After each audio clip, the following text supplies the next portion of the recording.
Good morning students. आज आगे बढ़ते हैं और पाठ 19 में पढ़ते हैं जल का खारापन।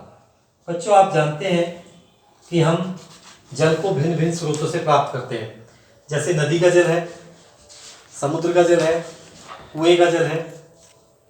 और बच्चों, इन सब जल का जो स्वाद होता है वो अलग अलग होता है, और स्वाद अलग अलग होने का कारण है इनके अंदर घुले हुए खनिज लवण। जिस जल में खनिज लवण ज़्यादा घुले होते हैं उसे हम खारा पानी कहते हैं। उसका स्वाद थोड़ा हमें अच्छा नहीं लगता। समुद्र में अलग अलग प्रकार के खनिज लवण समुद्री जल में या नदी के जल में घुले होते हैं, जिनकी वजह से वो खारा हो जाता है। समुद्री जल में बच्चों नमक बहुत अधिक मात्रा में होता है। समुद्र का जल नमकीन होता है। इस नमक को हम समुद्री जल से प्राप्त कर सकते हैं। कैसे प्राप्त करते हैं? समुद्री जल को हम खेतों में भर लेते हैं और फिर कुछ दिनों के लिए छोड़ देते हैं। जल सूर्य के प्रकाश की उपस्थिति में भाप बनकर उड़ जाता है और नमक नीचे रह जाता है। उसमें अन्य खनिज लवण भी होते हैं, उन्हें शोधन करके अलग कर देते हैं और नमक को प्राप्त कर लेते हैं। इस प्रकार समुद्र जल से नमक हमें प्राप्त हो जाता है। इसके बाद हम बात करते हैं कठोर जल। ये कठोर जल क्या होता है? बच्चों, ये वही जल है जिसमें खनिज लवण अधिक मात्रा में घुले होते हैं। कौन से खनिज लवण जल को कठोर बनाते हैं? तो याद रखेंगे, calcium hydrogen carbonate, magnesium hydrogen carbonate, calcium chloride, magnesium chloride, calcium sulphate, magnesium sulphate. तो ये कुछ लवण हैं जो जल को कठोर बनाते हैं। बच्चों, साथ ही मैं आपको ये बता देता हूं कि ये जो हमारे दोनों लवण हैं ये अस्थायी कठोरता उत्पन्न करते हैं। अस्थायी क्यों कह रहा हूं मैं इसे अस्थायी? मैं इसे अस्थायी इसलिए कह रहा हूं क्योंकि इसे हम सिर्फ जल को गर्म करके दूर कर सकते हैं, और ये है इनकी वजह से होती है स्थायी कठोरता। जल की स्थायी कठोरता का कारण ये चार लवण हैं: calcium chloride, magnesium chloride, calcium sulphate, magnesium sulphate. तो जैसे कि मैंने बताया बच्चों कि जो जल की अस्थायी कठोरता है वो सिर्फ जल को गर्म करके दूर की जा सकती है। कैसे?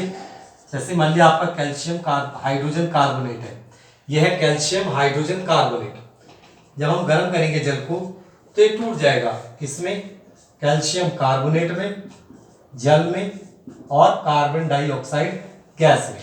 तो कार्बन डाइऑक्साइड गैस तो बाहर निकल जाएगी, और कैल्शियम कार्बोनेट जो है ये जल में अविलेय होता है, ये घुलता नहीं है।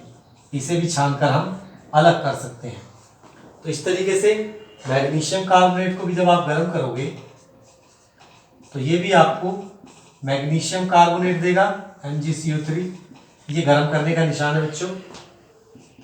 जल देगा और कार्बन डाइऑक्साइड बाहर निकल जाएगी, और ये अविलेय होता है मैग्नीशियम कार्बोनेट। ये जल में घुलता नहीं है, इसे भी छानकर आप अलग कर सकते हैं। तो बच्चों, जो जल की अस्थायी कठोरता होती है उसको हम केवल गर्म करके दूर कर सकते हैं, इसीलिए इसे अस्थायी कठोरता कहते हैं। बच्चों, इसे दूर करने का एक तरीका और भी है। क्या तरीका है? कि आप जल में चूना मिला दीजिए। कैसा चूना? बुझा चूना। ठीक है, जल में जब आप बुझा चूना मिला देंगे तो क्या होगा, आइए देखते हैं। तो जब जल में बुझा चूना मिला देंगे तो ये जो आपका कैल्शियम हाइड्रोजन कार्बोनेट है जो अस्थायी कठोरता उत्पन्न कर रहा है, जब बुझा चूना इसमें हम मिला देंगे, ये बुझा चूना होता है कैल्शियम हाइड्रोक्साइड, इसे कैल्शियम हाइड्रोक्साइड कहते हैं, बुझा चूना। जब बुझा चूना हम इसमें मिला देते हैं तो ये कैल्शियम कार्बोनेट बनाता है। ये जल में घुलता नहीं है, ये अविलेय है, तो इसे छानकर हम अलग कर देंगे और साथ में बनेगा जल। ठीक है, इस तरीके से मैग्नीशियम हाइड्रोजन कार्बोनेट है, उसको जब हम बुझे चूने से क्रिया कराएंगे तो कैल्शियम कार्बोनेट और मैग्नीशियम कार्बोनेट बनेगा।